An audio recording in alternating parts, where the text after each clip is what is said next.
the first thing we're going to address is grabs. It is not very likely that you'll be grabbed this way. However, this allows to introduce important principles on how to deal with grabs.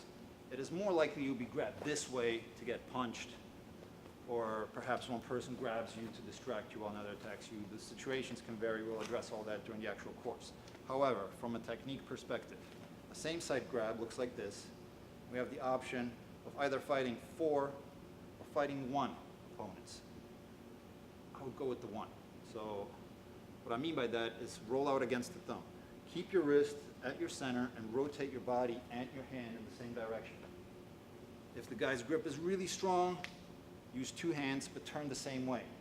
You've turned now, don't stay here because you're vulnerable, but instead turn back and perhaps give him a little love tap, as we call it. Not a violent strike, just something to deter him from putting hands on you any further. The same principle works on a cross hand grab. You don't want to turn into the grip of 4. You see, I'm actually turning. Tim's stronger than I am this way. Leverage is on my side when I turn against his thumb.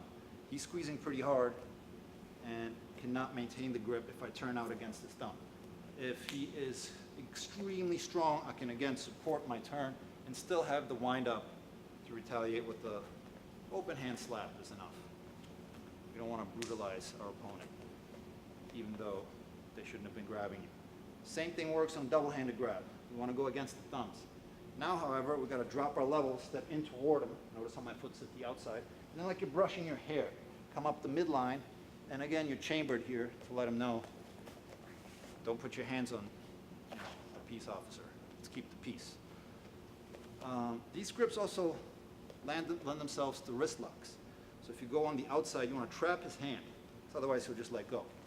If you want to wrist lock and trap their hand, spiral the outside, create the zigzag by leaning in slightly, and cut toward his center. You see Tim giving the tap.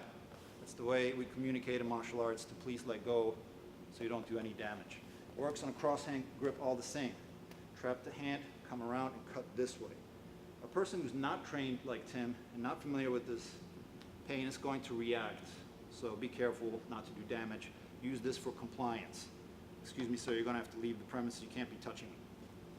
That kind of thing. On a double-handed grab, you can get to choose which side you want to use. You can step to the outside so you're off the line of potential kicks and create the same lock here, or step off the line on the other way, the other side, and create the same lock this way.